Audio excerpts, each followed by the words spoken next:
Hi guys, I just finally wanted to upload my review of the first season of Supergirl, and I've grown up being a huge fan of both Batman and the Superman franchises. I like them both for different reasons. Batman because he was the essentially the badass normal because of the fact that he badass normal he was able to achieve feats that most humans weren't able to achieve based on his gadgets, his skills, and his wit. Superman because he was the idealistic hero who always wanted to, and people always brush him off as boring. I always saw him as like a symbol of somebody who represented the best in humanity and somebody who inspired people to want to better themselves and not just in spite of their flaws. And I think people seem to forgot about that. And despite all that, in spite of all that, and given that's going to be a problem with Superman characters, I was happy that this series addressed ways to find Supergirl, aka Kara Zor-El, find ways to make her relatable. Um, she basically at first she comes across as like a female Clark Kent, where she's the nerdy kind of has a nerdy kind of persona, and then also this like confident persona when she's being a superhero.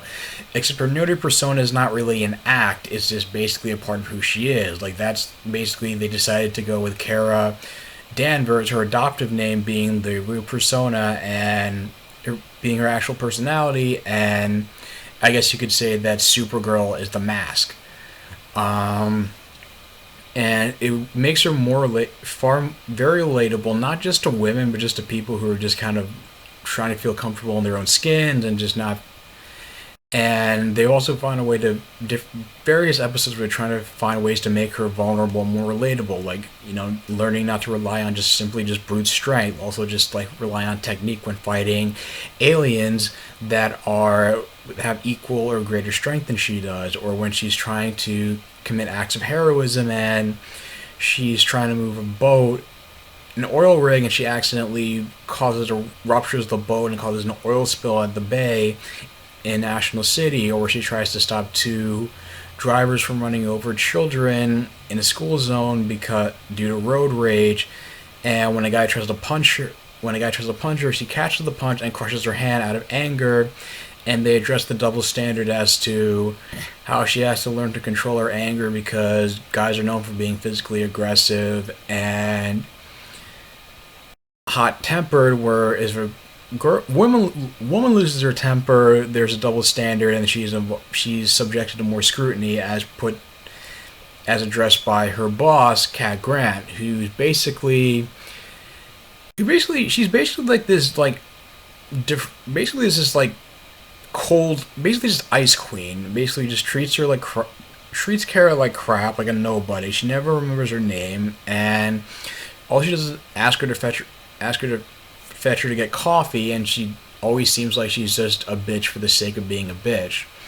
But over the course of the series, of these first few episodes, the writers allow her to sort of like break down her character, and little by little you realize that her persona is just based on the fact that she's had to fight for her success and work twice as hard in a male dominated world, and also because of the fact that she also has her own mommy issues where she's always been pushed to succeed and has a perfectionist mom and feels like she can never live up to her standards. So she's just as hard. So it results in Cat Grant being just as hard on herself as she is on her own employees. And I mean, I don't know if you say warm up to her a little bit. I mean, well, I guess you do warm up to her a little bit, but you at least understand where she's coming from. She's still a bit of a hard ass, but at least you at least sympathize with her. And even at the point where Kat's mom is bossing around Kara, it gets to the point where Kat's coming to her defense, and Kat, and in spite of the way Kat treats Kara, she still confides in Kara a lot, especially about having her look after her youngest son, about having an oldest son that she had from a previous marriage that Kat no longer spends much time with because she feels like he was better off without him, and he's no longer a major part of her life and no longer can be. So I like that relationship, and the fact that they even go as far as to not make her smart enough to start piecing together the clues that Kara is Supergirl and how she disappears, especially whenever a crisis comes to pass, like when they both have to confront Leslie Willis, aka Livewire, when Kara had to run off, and then Supergirl showed up a few seconds later, and how Kat noticed that Kara's never been as sick a day in her life, but but then Kara does come down with a cold, and then Supergirl's missing in action, and so it provides a very interesting development, especially since Perry White's never been able to make the connection between Clark Kent and Superman, and I like how it creates a very interesting dynamic, and I'm looking forward to where that's going to go.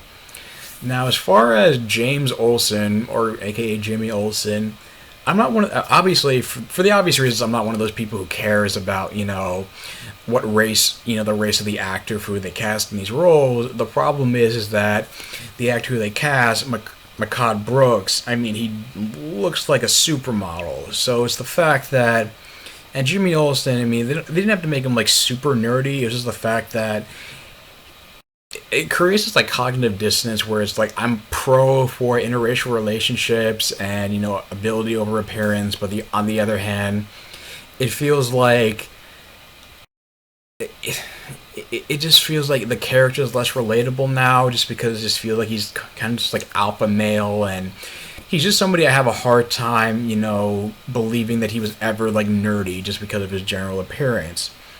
And it creates this initial love triangle between James, Kara, and Win Scott, who is the son of Winslow Scott, aka the Toy Man. Now, at first, I was worried because I didn't know much about Win Scott. I was afraid that they were going to do something kind of egregious where Win Scott has been put in the friend zone by Kara at the beginning of the series, and I was going to afraid because of the attraction between Kara and James that was going to be at least one of the reasons that Win would become the Toy Man. But the showrunners have acknowledged that the Toy Man not only exists in this universe, but is the father of Win Scott. So it's not like the Win's going to become a super villain, and the Toy Man is actually going to appear on Supergirl on the back half of the season, which is cool. And so he kind of fills in the role of like the comic book fill in the role of like at least like a comic book Jimmy Olsen. And they actually kind of subvert the love triangle by bringing in Lucy Lane, who had a falling out with James Olsen because of the fact that he was always running off to save Superman, and at least Lucy felt like she was always running off to help out Superman, and James felt like she was always like busy with helping her dad in the military, and that's where the relationship had a falling out. But eventually this leads to a reconciliation between James and Lucy, and they start dating again, and now Kara feels like she's the one who's been friend zoned, and so that kind of breaks the whole love triangle, and it even leads to, I guess, the mid-season finale, in which there's still an attraction between James and Kara, but James can be the bigger man to at least encourage Win to tell Kara how she feels, considering that he's now back in a relationship with Lucy. And with Lucy, she feels like she was on the same side as General Lane, where he didn't trust the Kryptonians, but then after the events of when she's fighting the Red Tornado, she starts to change her view of both Kara and Supergirl, and becomes a staunch supporter, and becomes more like a supporting character in the series. She happens to be played by Jenna Tatum, Channing Tatum's wife. And just other characters I've mentioned, we also have Alex Danvers, who acts as the adoptive older sister of Kara, who at first it's like she's against Kara coming out and becoming a superhero just because she's worried about the she claims she's worried about like the attention that's going to bring to Kara because of like some negative publicity. Kara says that, oh well, people are happy with Superman. You know, she's not worried about the same negativity that she gets, any kind of negativity from coming out as a superhero. It turns out that that Alex works for a government organization called the DEO, which is and her boss is Hank Henshaw, known in the comic books for being the cyborg Superman, and also for being and just basically being a bit of a hard ass and a bit of a cynic and not really trusting of aliens. And the reason they were worried about Kara going public, becoming becoming a superhero is because her mother, Alora Zor-El, is responsible for imprisoning people in the Phantom Zone, which is where Kara's ship was sent to, went all course, and the Phantom Zone prison landed on Earth, and a bunch of alien villains, including Kara's aunt, General Astra, escaped, and she rallied a bunch of these aliens to try to kill her niece, and as well as try to take over Earth as well. And they were just worried about the aliens targeting her in order to get revenge by proxy for Allura imprisoning them in the Phantom Zone. The Phantom Zone is also why Kara's ship went off course, and why by the time she got to Earth, that even though she was originally older than Kal-El / Clark Kent Superman, by the time she got to Earth, that Clark Kent was a grown adult and she was still basically a teenager.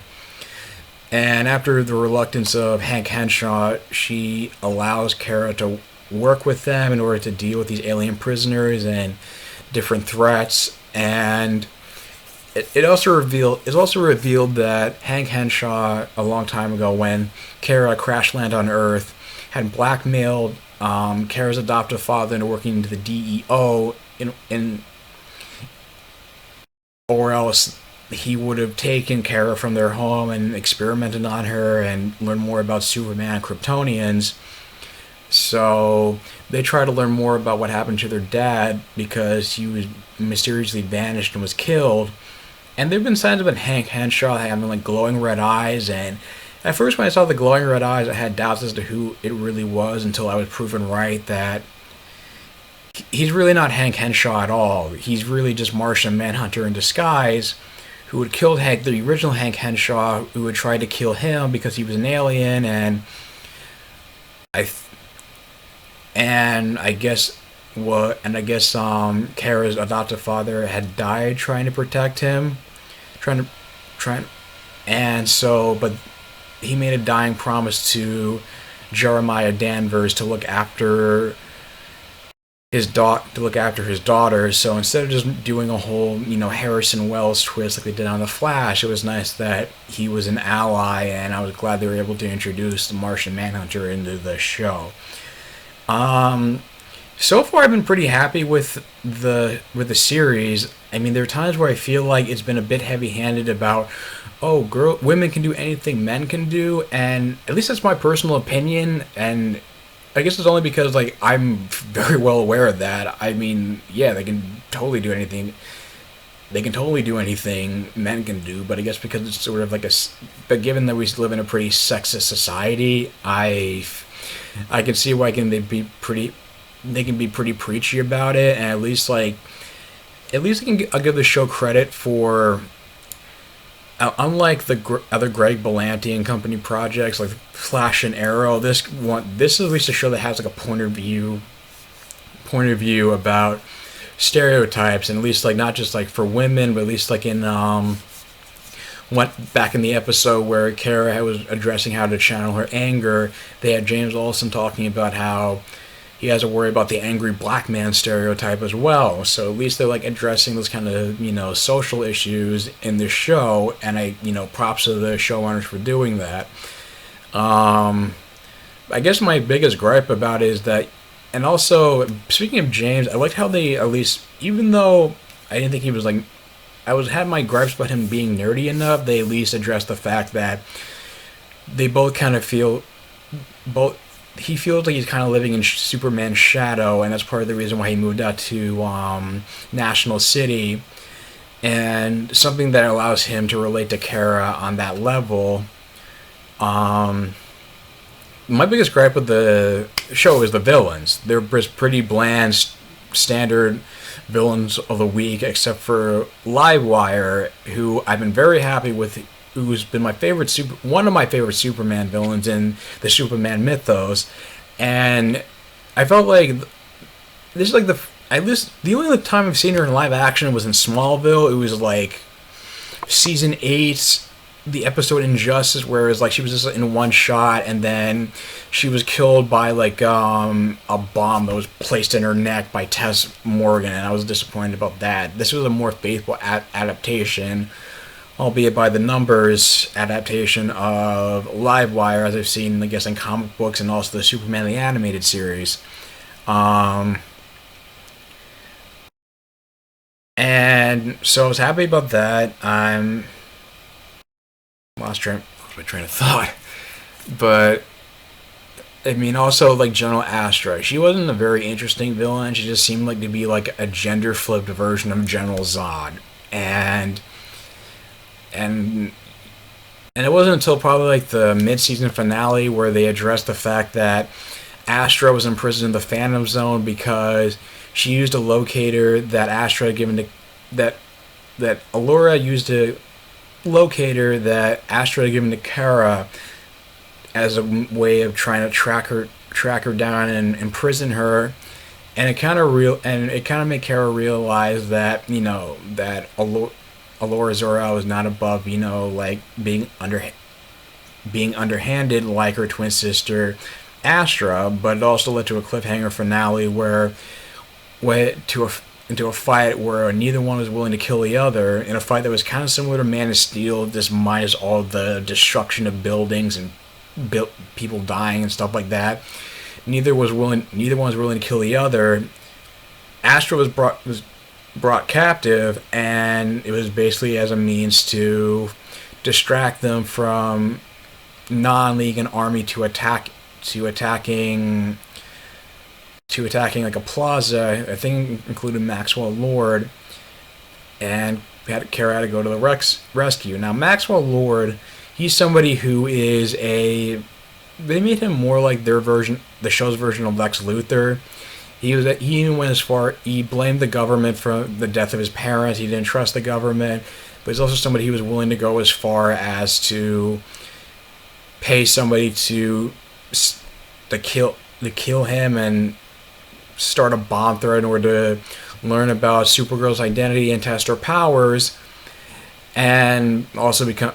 And so Supergirl is somebody who Supergirl decided to keep an eye on him, knowing what he's up to, and so it'll be interesting to see what kind. I mean, he's fine. I mean, he's not I guess he's one of the better villains. He's not completely stand out, but like I said, it's only about like 8 episodes into this new season, and we'll see how things play out. And I'll give the show a chance to play out, and it'll get better over time. I've been watching shows where the first season of a show has to kind of like find its footing and kind of find itself, and then it gets better over time, and then it, of course, rockets into the stratosphere by the second season. And I feel like this show will be no different, especially since it has the same showrunners as The Flash and Arrow. So I guess my question for you guys is like, do you like Supergirl? Have you watched Supergirl? Do you hate the show? What are you not happy with? What do you not like about it? Just let me know. Just leave in the comments down below. Don't be shy about your opinions. And if you like this video, like this video, hit the like button, share, and subscribe. If you like it. And check out some of the other videos on my channel. I'll put links for a playlist for my reviews on the episodes of The Flash and also episodes of Arrow. So you have a good night, guys. Take care.